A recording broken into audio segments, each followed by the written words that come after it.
Hi, welcome back. Today we will be specifically focusing on some of the different properties of water and then talk about acids and bases as well. Now, water is the most common compound within living things. It's really the most important compound of life, arguably, even though, as I said in the last video, you're not actually made of water. You just simply contain water. Our bodies are reservoirs of water. There's a special reason for that, why water is so important. So let's discuss the water molecule here. Water is, like any molecule, it is neutral. And by that I mean electrochemically neutral. The total number of protons and electrons in a water molecule is the same. How many is it? 10. There's 10 protons and 10 electrons in a water molecule. So that makes it neutral. But sort of like a magnet, water is it has polar ends to it. And it gives water many unique properties. And a lot of them stem from the fact that water is polar. It has polarity, which is the unequal sharing distribution of electrons in a molecule.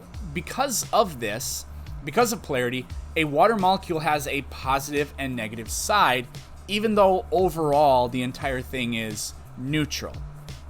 So why does that happen? Well, the water molecule is polar because the larger oxygen atom, which contains 8 protons, has a stronger attractive force to the shared electrons between it and the hydrogen atoms. So as those electrons are shared, as they orbit back and forth between the atoms, they will spend more time closer to the oxygen atom and less time over by that hydrogen atom. And this is what gives it a negative and a positive side. The negative side is closer to the oxygen atom because the electrons are over there more often. So because of this, you can do really funny little experiments. So we've all rubbed a balloon on our hair and stuck it to a wall, probably. Well, you can rub a balloon on your hair, and what that does is it creates static electricity. You shed electrons essentially to the surface of the balloon, and if you hold that to water, because all of the water molecules are polar, you can take a narrow stream of water and bend it. So you can convince people that you are a magician, but really it's science, because magic isn't real. Okay, now the water molecules, they won't only be attracted to balloons, they're attracted to each other as well. So what's called a hydrogen bond exists between these water molecules. Now, a hydrogen bond, it's not a real bond. It's what we call an intermolecular force or an intermolecular attraction. Each water molecule is kind of like a tiny little magnet. So they'll stick to each other, but they're not chemically bonded to each other. And a single water molecule can form 4 hydrogen bonds, stick to 4 other water molecules. So, for example, this is what gives water its property of cohesion. Water molecules will stick to themselves. If you drop water onto your hand, it will form beads. The water will cling up to itself. It's what we can see happening on the surface of this penny. However, if you try that same thing with rubbing alcohol or hand sanitizer, you'll notice that, especially with hand sanitizer, it doesn't ball up ever. If it starts to get runny on your hand, it spreads out really flat and thin. Alcohol is not polar, so it cannot do this. Now, this is an experiment you can try at home, and maybe you've done it before. How many drops of water will fit on a penny? Well, you can get 30, 35 drops of water on the penny. They stick to each other. It also gives water the property of surface tension, which we don't really experience that too much, but very small organisms, such as whatever that is, some sort of insect, they do. They are light enough to not break the cohesive force between the water molecules. Water doesn't just stick to itself, it sticks to other things, which is a property called adhesion. So this is why water dips in a graduated cylinder if it's made of plastic. It's why water sticks to glass, like on a shower or your car after it's rained or you've washed it, and why water sticks to you as well. Water will fight the pull of gravity because it will stick to things strong enough to not fall. This slide is here because in my class, just to goof around, we investigate this. Is water wet? And then there's a link here to a video which shows a hydrophobic spray. The short of it is water is wet because wet means that a substance comes into contact with a fluid. So when I dip my hand in water, it gets wet because it comes into contact with the water. So water molecules do not repel each other. So water is wet. It makes itself wet. So that is the official answer. Don't argue with it. Okay, so those properties of water are interesting, but more relevant are some of the interactions with water that we can study. So if we take a mixture is just simply two or more substances that are, well, they're mixed together.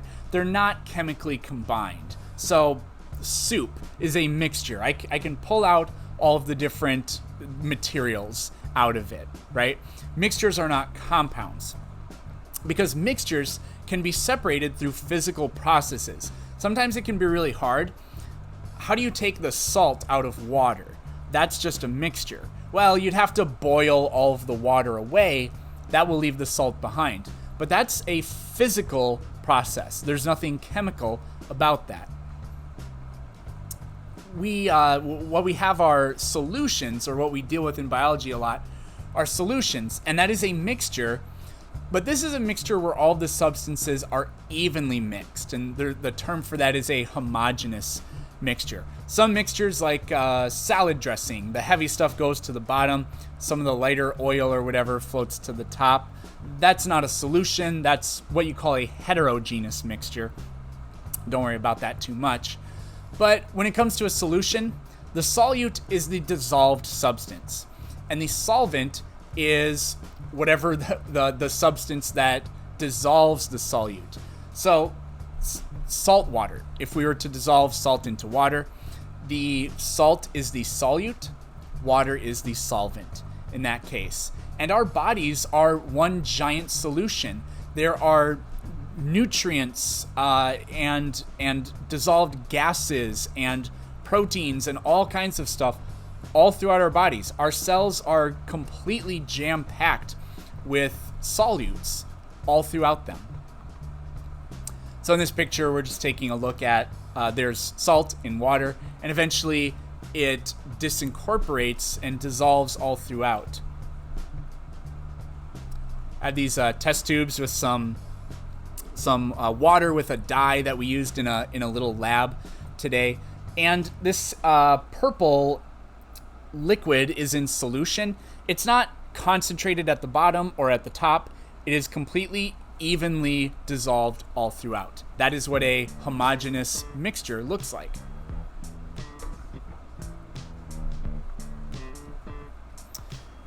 There are also suspensions. So a suspension is a mixture that's not dissolved. So if the medium is not stirred, like if you don't keep stirring the water, then the suspension eventually settles. And our bodies do have a special suspension in them that is in constant motion, and that's our blood, right? If you take some blood and you just have it in a test tube and you let it sit for a long time, the erythrocytes, the red blood cells, will sink to the bottom. Some of the plasma might come up towards the top, but ours is in constant motion to keep all of those things moving around.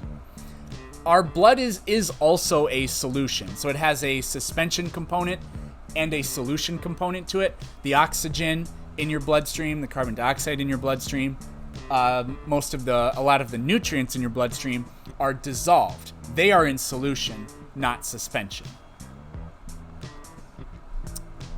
Okay, acids and bases. So some materials, when they're placed into a beak or into water, they will break apart into hydrogen ions, which is H+, or hydroxide ions, which is OH minus, oxygen and hydrogen. Now, what do you get when you combine H plus and OH minus together? Well, that's just water, right? H2O. So acids and bases, they split water molecules into the hydrogen is removed, but it does not get to take its electron with it. So that's why it becomes H plus. And then the hydroxide ion is what's left, and it keeps that electron. That's why it has a negative charge. So we use what's called the pH scale, and this just simply indicates the concentration of hydrogen ions. pH stands for percent hydrogen. So how concentrated with hydrogen ions is it? Well, the scale goes from 1 to 14. 7 is neutral. Water is completely neutral. It's equally H and OH because it's H2O. If a substance has a pH lower than 7, it has a low pH. Now, this is counterintuitive because that means it has a high concentration of hydrogen ions, but we still say low pH because we're only talking about the number, right? So it's a number between 1 and 6.9999999, whatever. Any substance with a pH higher than 7, those are basic, and those we say they have a high pH because it's a higher number. So our bodies are always trying to maintain homeostasis, but everything in our bodies or that we put into our bodies, those all have different levels of pH. So we have to do things physiologically, biochemically, in order to counteract that. So one thing that our bodies do is they create buffers. And buffers are a weak acid or a weak base that our body produces in order to restore pH to the normal level. The average pH throughout your body is supposed to be something like 7.4. So, as an example, when you hold your breath, what's happening is you are accumulating CO2, and that's actually what you feel. That sort of pain that you get is the body's response to not a lack of oxygen, but instead a buildup of too much CO2. When carbon dioxide is dissolved in water, which our bodies are mostly water, it forms carbonic acid, so it is acidic. Our bodies will form extra bicarbonate, which is basic, in order to counteract that and restore the body back to normal. Okay, that does it for properties of water and acids and bases. Next time, we're going to take a close look at the molecules associated with life, which are mostly proteins, carbohydrates, lipids, and nucleic acids. Thanks for watching.